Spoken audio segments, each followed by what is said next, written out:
avec ce violent incendie qui a ravagé le marché Ocas de Touba mardi. Eh bien, le Khalif général des Mourides s'est prononcé sur cet incident qui a causé de nombreux dégâts. Serigne Mountakha Bassirou Mbacké voit la volonté divine, mais attend tout de même des autorités de situer toutes les responsabilités suite à cet incendie. Je vous propose de l'écouter.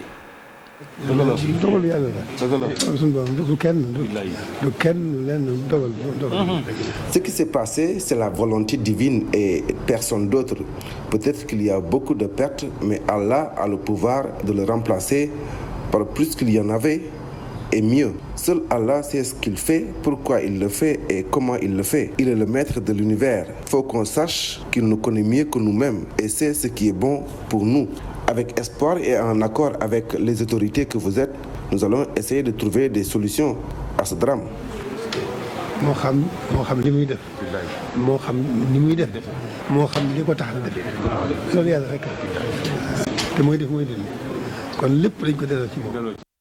Les incendies récurrents dans nos marchés interpellent plus d'un. Les branchements clandestins sont tout souvent indexés. La souscription à une assurance vivement conseillée pour les commerçants. C'est un sujet signé Pape Faraning et Thierno Laurent Mendy. L'image devient récurrente. Il ne se passe pas un mois sans voir un incendie dans les marchés. Un phénomène qui inquiète les commerçants. Ils estiment que les responsabilités sont partagées. Le plus souvent, c'est les branchements anarchiques. Le plus souvent, c'est ça. Ce qui fait que après l'incendie des marchés, les citoyens qui sont au marché, ceux qui travaillent au marché, perdent leurs argent, perdent tous leurs biens. Et ils n'ont même pas d'assurance pour retourner refaire le travail. Des millions d'économies partent en fumée dans ces incendies. La souscription à une assurance, une solution pour combler le manque à gagner. Et l'État qui devait rendre obligatoire l'assurance incendie au niveau des marchés. Comme il est devenu obligatoire l'assurance accident véhicule. Donc, c'est l'État, avec les moyens du bord, avec ses moyens, qui devait donc choisir parmi ces tâches régaliennes le fait de rendre obligatoire l'assurance incendie marché ou bien l'assurance incendie boutique. En tout cas, l'assurance incendie lieu de travail, comme on peut l'appeler. Il faut nécessairement avoir une assurance, mais ce n'est pas donné à tout le monde. Seuls les plus nantis peuvent souscrire à une assurance. L'anarchie qui règne dans nos marchés est aussi pointée du doigt. Et pour endiguer ce phénomène, il faut forcément que l'État aide ceux qui sont au marché pour faire des branchements. À chaque cantine doit avoir son branchement personnel. Il faut revoir l'organisation des marchés et nous proposons la privatisation de la gestion des marchés. Parce qu'un marché privatisé, si la gestion est privatisée, il y a un responsable. Ce responsable est responsable de tout ce qui va se passer. Sinon, aujourd'hui, dans n'importe quel marché, il y a plusieurs responsabilités. On dit l'État d'un côté, la direction de la protection civile, la Sénélec, la mairie, les commerçants, les gardiens. Tout le monde est responsable. Le violent incendie qui a ravagé une partie du marché Ocas de Touba remet au goût du jour la nécessité de moderniser ces lieux de commerce qui continuent de brûler au grand désarroi des commerçants. Et puis la foire de l'entrepreneuriat vécue ce mardi, c'est dans un contexte de semaine mondiale de l'entrepreneuriat. Et le thème cette année, l'entrepreneuriat alternative au chômage et à l'immigration irrégulière des jeunes. Avec ce phénomène qui prend de l'ampleur au Sénégal, seul l'entrepreneuriat peut permettre à la jeunesse de s'en sortir, d'où l'objectif de cette foire pour aider ces jeunes à trouver des opportunités de financement. Là-dessus, nous écoutons les explications de Fatouma Tagnan, directrice exécutive Joko Labs, initiatrice de cette foire, au micro de Fatou Bintou Conté et Yaya Diallo. Nous pensons que c'est une alternative, en tout cas au chômage. Nous pensons, et nous le confirmons, que c'est une alternative à l'émigration irrégulière de ces jeunes. Il faut savoir donner des opportunités aux jeunes. Il faut savoir leur montrer le schéma des dispositifs en place et les informer dessus. Raison pour laquelle nous avons, encore une fois, je le répète, choisi un modèle inclusif où toutes les parties prenantes, en tout cas en termes d'accompagnement, d'orientation et de financement étaient présents pour pouvoir dévoiler leur catalogue, soit de formation, leurs possibilités en tout cas d'accompagnement, que ce soit par un financement, que ce soit par une incubation technique. En tout cas, tout le schéma est complet. Nous l'avons fait donc pour tout le Sénégal. Dakar aujourd'hui, hier c'était Kaolack, c'était Saint-Louis. Nos entrepreneurs doivent être ceux qui portent le Sénégal en avant, qui contribuent à son développement et nous savons que chaque État n'est riche que de sa jeunesse. Et puis le Sénégal va bientôt promulguer la loi sur l'accès à l'information. C'est ce qu'a déclaré le secrétaire d'État Mamadou Salif Sow lors de l'atelier de partage sur le processus d'adoption de cette loi. Désormais, les citoyens pourront demander au service de l'État toute information souhaitée. On voit cela avec Mamadou Fall. Le droit du citoyen d'avoir un accès à l'information contenue dans les documents administratifs et relative à la gestion des affaires publiques est un droit fondamental. Le Sénégal opte aujourd'hui à la finalisation de cette loi. Vous savez, le Sénégal fait partie, sinon a adhéré en 2018 au partenariat pour un gouvernement ouvert. Et pour ce partenariat, il y avait 4 critères fondamentaux. Le premier critère, c'était la transparence budgétaire. Le Sénégal a eu 4 sur 4. Le deuxième critère, c'était la participation citoyenne. Le Sénégal a eu 4 sur 4. Le troisième critère, c'était la déclaration de patrimoine. Le Sénégal a eu 4 sur 4.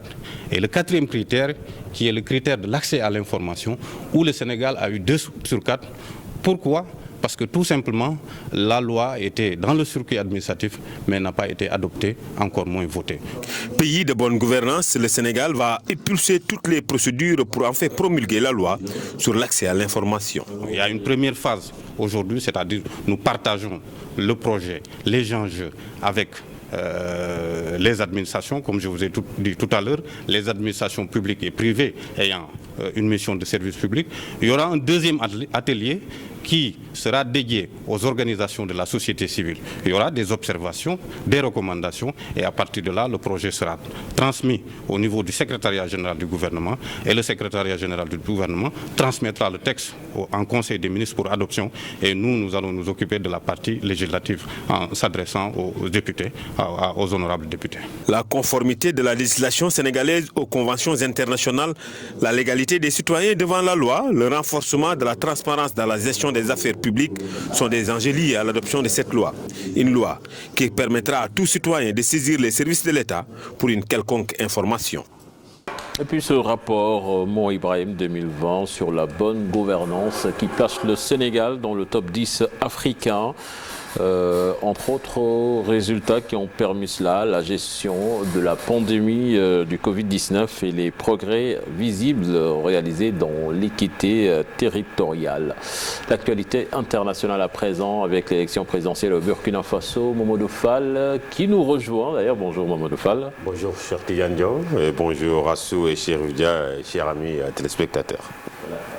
On y va pour cette élection présidentielle où 13 candidats sont retenus par le Conseil constitutionnel. Tout à fait, l'élection présidentielle donc prévue le 22 novembre 2020. 13 candidats en lice. Le président sortant, Roch-Marc Christian Kaboré, va disputer son fauteuil avec 12 autres burkinabés. Il s'agit donc du professeur Abdoulaye Soma, 41 ans, professeur de droit à l'université Thomas Sankara, expert consultant en droit constitutionnel et en droit international. Ablassé Ouedraogo, économiste, ancien ministre des Affaires étrangères, ancien directeur général adjoint de l'OMC, l'Organisation mondiale du commerce, Maître Ambroise Farama, avocat, fiscaliste, Dr Claude Aimé Tassembo, psychologue, Kiem Doro, Do Pascal Sessouma, journaliste, Gilbert Ouedraogo, ancien ministre des Transports, Yeli Monikam, chef d'entreprise d'une société de courtage en assurance. Nous citons que ces personnes, donc voilà, ça reste presque 6 autres. Au Burkina Faso, des milliers de personnes risquent de ne pas voter. Elles ont fui donc les attaques terroristes qui sévissent dans certaines régions du pays. Des personnes qui risquent d'être privées de leur droit de vote lors de ces élections ou de cette élection présidentielle du 22 novembre, durant laquelle la sécurité nationale sera un enjeu majeur. Pour rappel, le Burkina est en proie à des attaques djihadistes qui touchent en particulier le nord et l'est du Mali. En Éthiopie, plus de 28 000 personnes ont trouvé refuge au Soudan en une semaine pour fuir la guerre. Des personnes qui ont franchi la rivière Tegeze qui marque la frontière entre l'Éthiopie, le Soudan et l'Érythrée. Plus de détails avec Fat Bintou Conté. Ce lundi, en une journée, plus de 3200 personnes ont franchi la rivière Tegeze qui marque la frontière entre l'Éthiopie, le Soudan et l'Érythrée, prenant le nom de Siti sur le sol soudanais. Les réfugiés s'entassent dans des bateaux à moteur qui font des allers-retours d'une berge à l'autre. Certains traversent à la nage, puis ils franchissent le poste frontière de Amdaye avec quelques provisions qu'ils ont pu emporter à la hâte. On voit beaucoup d'enfants, c'est la moitié des réfugiés, indique l'ONU. Au loin, on pouvait apercevoir à 5 km les antennes de la ville éthiopienne de Humera qui a été bombardée la semaine dernière. De nombreux réfugiés dans le camp racontent que les bombes ont ciblé le cœur de la ville, tuant des civils dans la rue. Beaucoup ici accusent l'Érythrée d'avoir prêté main forte aux forces fédérales éthiopiennes. Des propos corroborés par des officiers des renseignements militaires soudanais interrogés sous couvert d'anonymat. Alors que l'assaut final se prépare, l'ONU lance un cri d'alarme. En l'absence de lien direct avec le Tigré, au moins les briefings quotidiens de l'ONU permettent d'obtenir quelques informations sur la situation. Ainsi, ce mardi, le porte-parole du Haut-Commissariat aux réfugiés de l'ONU a averti qu'une crise humanitaire à grande échelle se déroule alors que des milliers de réfugiés fuient chaque jour les combats en cours pour chercher la sécurité dans l'est du Soudan.